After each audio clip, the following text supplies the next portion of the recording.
Zdravo dragi moji, dobrodošli na kanal. Danas vam dajem prijedlog da napravite savršene brze oblatne koje su odmah spremne, a to znači kada ih nafilujete, premažete, vrlo brzo ih sečete i možete ih odmah servirati. Tako da su vrlo praktične i pogodne kada imate neke iznenadne goste ili kada nemate baš mnogo vremena, a želite da napravite ovako neki domaći kolač koji ipak miriše i po ukusu podsjeća vaše drage baš upravo na vas. Sastojci su, kao što vidite, prilično jednostavni, tako da ćemo prvo poređati deo u jednu šerpu. Koristila sam 200 ml mlijeka, 50 g putera i 200 g čokolade za kuvanje.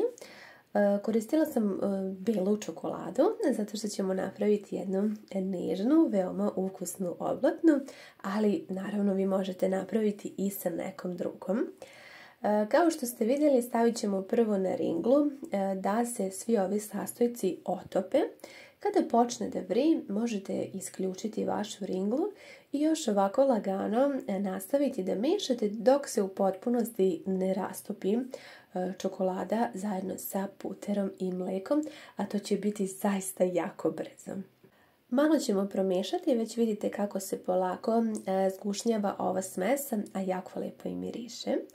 Po želji, ako volite, možete dodati jednu kesicu vanil šećera, tek toliko zbog arome. A pošto sam ja veliki ljubitelj vanile, dodat ću još i malo arome vanile, pa možete i vi dodati ukoliko je volite. Ja preferiram oblatne sa orašastom notom, pa ću unutra da dodam tačno 200 g mlevenih oraha. Međutim, vi možete napraviti i u drugoj kombinaciji, dakle možete dodati i samo 100 g mlevenih oraha, a naredne sastojke da poduplate, tako da zavisi od vašeg ukusa, a i od toga koliko trenutno imate mlevenih oraha kod kuće. Ja prosto oblatne ne mogu da zamislim bez oraha, obožavam ih, tako da sam više za tu varijantu da dodam više oraha, a manje keksa, ali svakako one budu ukusne, zato što ćemo dodati još jedan sastojak koji će ih učiniti da budu kremaste, a da mogu odmah da se seku.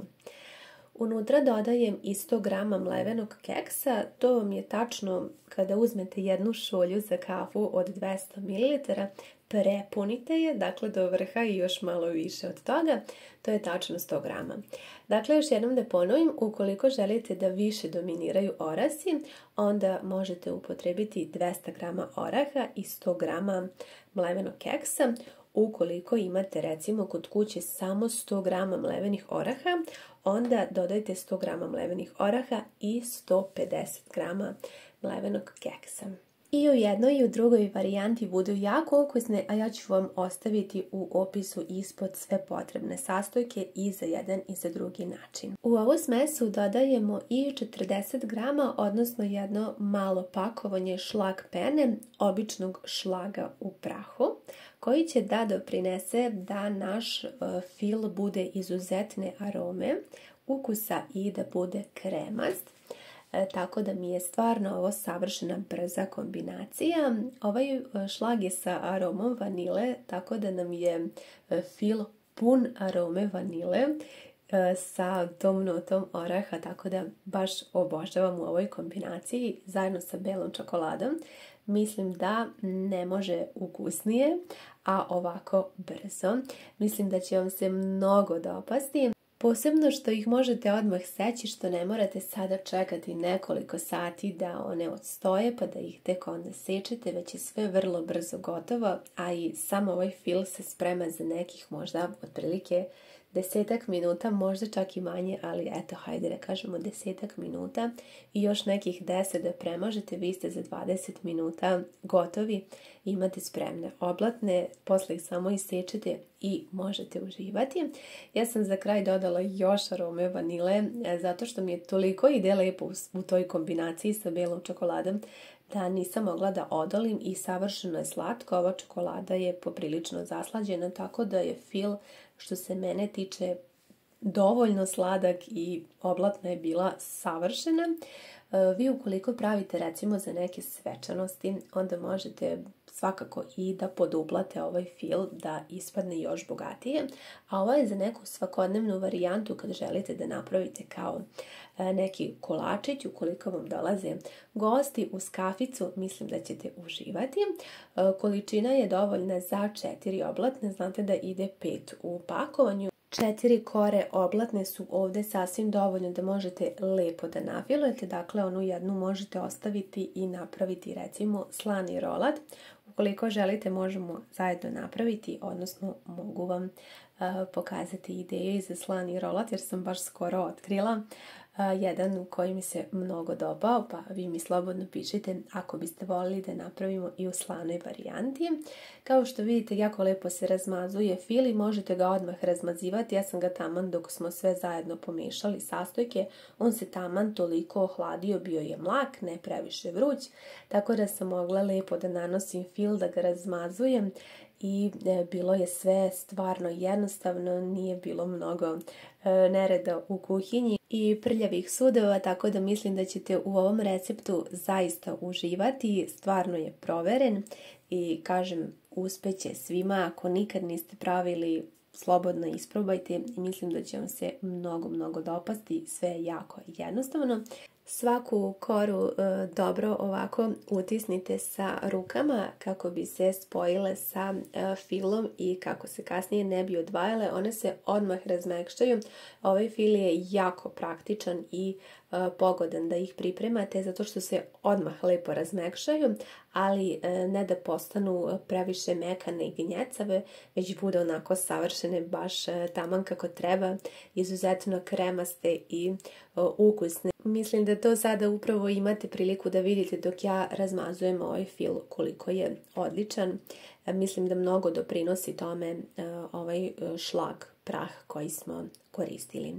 Za kraj uvek ostavljamo najlepšu oblatnu koja nije nigde puknuta i možete sada lepo da ušuškate sa nekom prijanjujućom folijom ili ja uvek iskoristim ovako pakovanje u koje su bile same oblatne.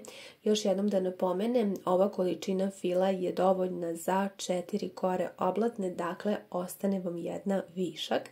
Ja ću od jedne praviti slanu varijantu, pa ukoliko želite i to da vidite, možete mi slobodno pisati.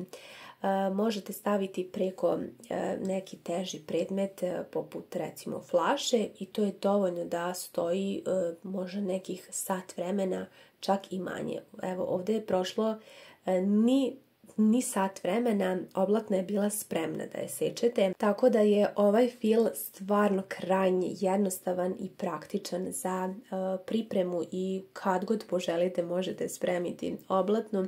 Mislim da i sastojci nisu toliko, da kažem, skupi. Tako da se ovaj kolač ubraja i u povoljnije, a s obzirom koliko dobijete na kraju oblatni, imate sigurno za 2-3 dana slatko da poslužite.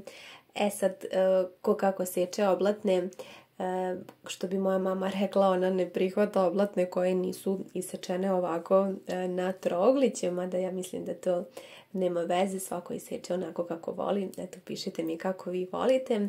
Ono što je bitno da se sasvim lepo stegnulo, da su se dovoljno razmekšale, a da nisu mlitave, tako da su savršeni. Evo vidite kako ja sad to sve lako sečem, a prošlo je svega sat vremena. Dakle, praktično odmah su gotove dok vi sredite sudove i dok taman malo odmorite, već možete da ih isečete i one su spremne. Naravno, što duže stoje, one su sve ukusnije. Tako da, nadam se da ćete isprobati ovaj recept i mnogo bih voljela da mi pišete vaše utiske u komentarima.